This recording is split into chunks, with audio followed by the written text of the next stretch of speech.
And very good day to everyone. My name is Dr. Amin Al-Haadi, and today I'm going to present to you about the instrumentation of the abstinence likelihood scale in drug addiction, or the acronym will be ALSDA-ACREDA. Okay, next. Okay, we can say that in terms of the drug issues in Malaysia, is still #1 enemy of the country.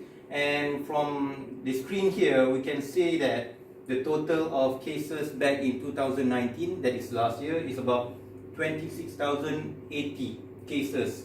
And when we talk about the relapse cases, the people who already gone through the treatment and go back into addiction, is about 8,754. And this figure is higher than the previous years. Okay, it's skyrocketed.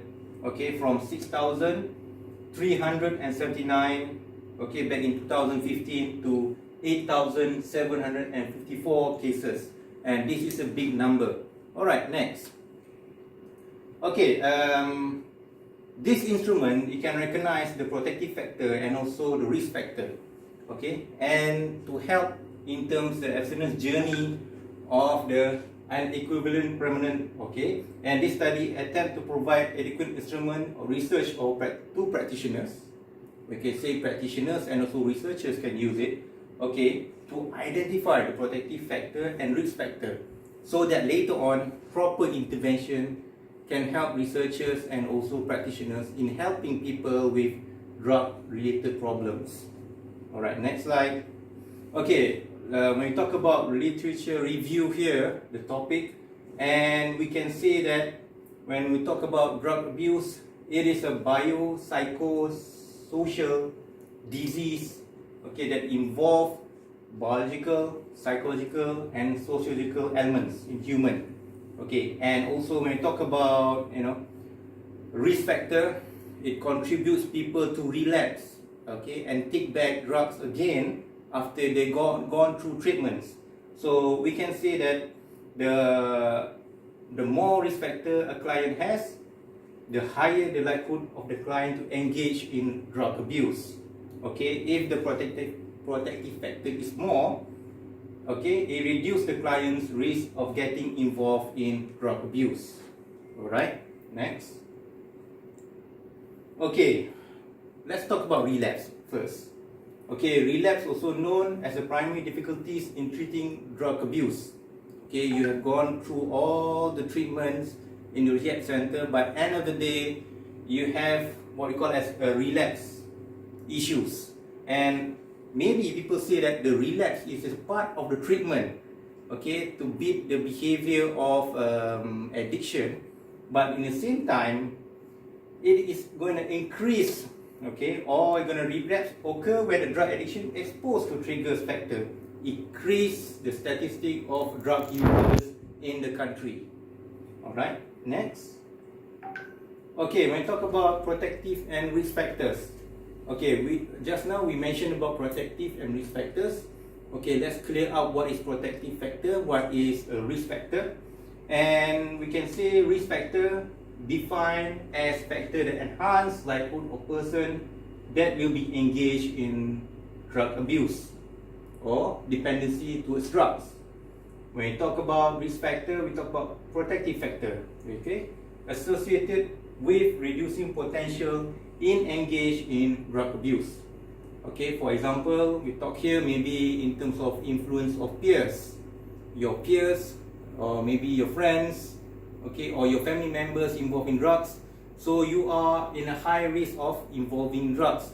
The same thing as protective factor is if your family is safe from drug abuse, you maybe have no potential involving in drug abuse. Okay, alright, next. Okay, abstinence. When I talk about abstinence, according to principle, okay, of recovery or SMASH, the 6 criteria of abstinence: drug and substance use, rehabilitation support, employment, social function, readiness to change, and psychological and mental health.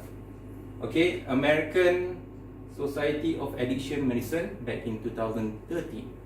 They define rational as intention of self-restraint to engage in the pursuit of negative things in return, reward and satisfaction. So if the person can maintain abstinence, means the person will not take drugs anymore. Alright, okay, next. Okay, let's go to the methodology. Okay, when building this instrument, we have about 81 items for the instrument. We have about, okay, 3 domains. Okay, construct in this scale with incorporated with the insight of like research and one-to-one and group interview. Okay, executed with recovering drug addicts in the rehabilitation institution, okay? Private rehabilitation institution.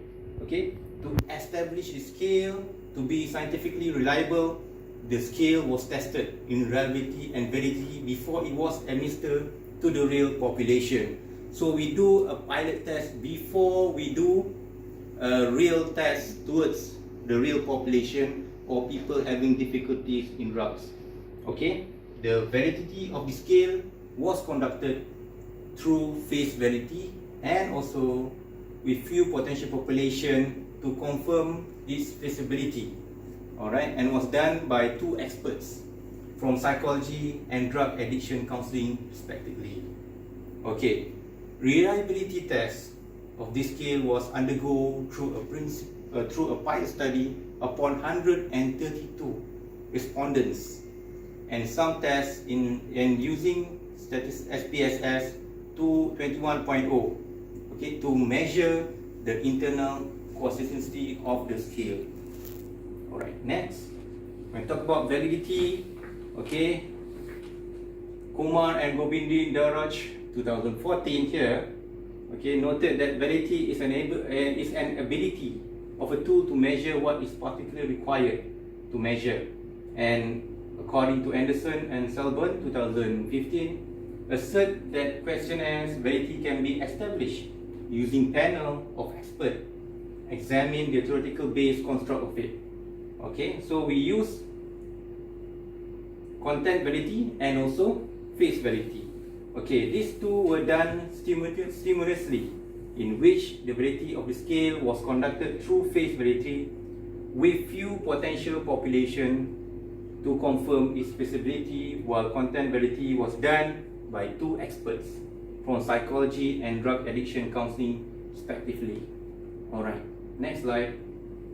When we talk about reliability here, according to Dorset 2011, reliability is the extent in which measurements are repeatable and different people from different measurement of different occasion, means that we can use the scale from one setting to another setting. Okay, the reliability of ALSDA was done through a pilot study upon 142 respondent sampled from drug rehabilitation centers in Malaysia. So private rehabilitation centers. Next, this is our finding from our tests towards our instrument. Okay.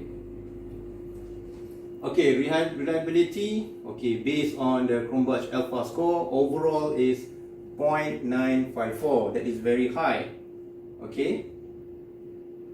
And we done another reliability test, we call it a split half, and the first part of the instrument shows the reading of 0.934, whereas the other part shows 0.709, that is acceptable.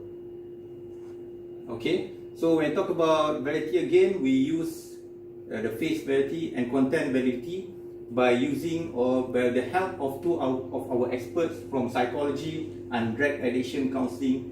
Okay, and from here we also look at the content of the items.